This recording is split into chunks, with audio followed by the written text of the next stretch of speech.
আমার ঘর ফিরিয়েছিল শৌকতে আমার এই টিন দিছে, টিন দিলে পরে আমি এখন এই ঘর বান্ধি এই ঘর তাহি আমি আল্লাহর কাছে সবসময় শৌকতের লাগে দোয়া করি। আমার মায়ের এই বাইয়ে বাঁচাইছে, জীবন বাঁচাইছে।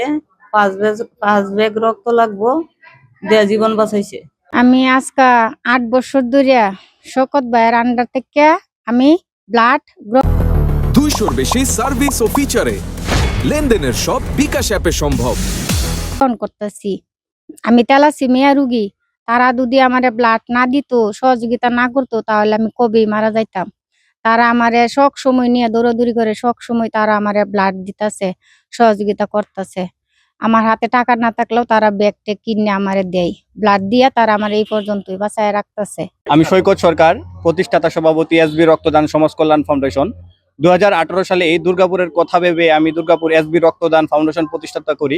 কারণ আমাদের এই প্রত্যন্ত অঞ্চলে রক্ত কি এটা মানুষ বুঝেই না, রক্ত দেওয়াটা বুঝেই না। কিন্তু এই হাসপাতালে এসে অনেক মানুষ রক্তের জন্য হন্য হয়ে কেঁদেছে, মা সন্তান হারানোর বেদনা আমি দেখেছি। সেই প্রেক্ষিতে আমি দুর্গাপুর এসবি রক্তদান ফাউন্ডেশন প্রতিষ্ঠাতা করি এবং এই 8 বছরে 2018 সালে আমি এটা প্রতিষ্ঠাতা করি।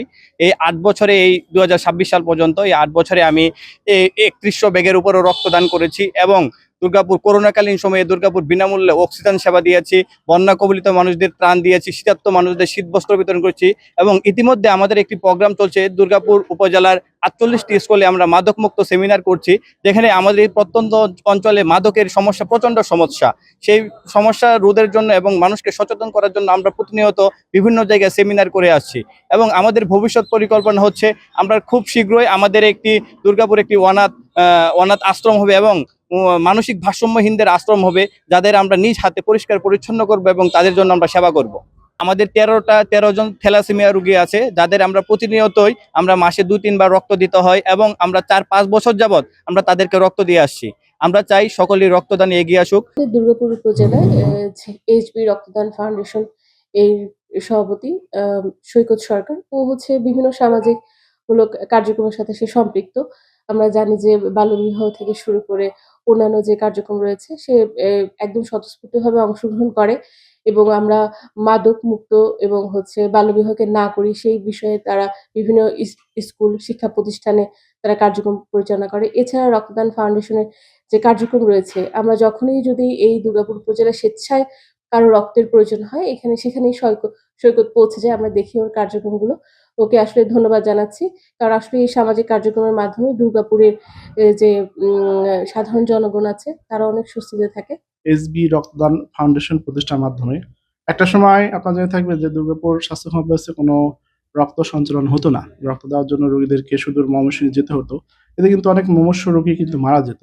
পরবর্তীতে আমি এবং সৈকত মিলে একটা প্ল্যান করে যে কিভাবে দুর্গাপুর হসপিটালে রক্ত সঞ্চালন চালু করা যায়, এটা আমরা প্ল্যান করি এবং তাদের এই সংগঠনের মাধ্যমে কিন্তু আমরা এটা চালু করতে পারছি এবং গত বছর প্রায় 353 জনকে এসবি রক্তদান ফাউন্ডেশনের মাধ্যমে কিন্তু আমরা রক্ত দিতে পারছি। তো এটা আসলে মানবতার জন্য একটা বিশেষ ভূমিকা।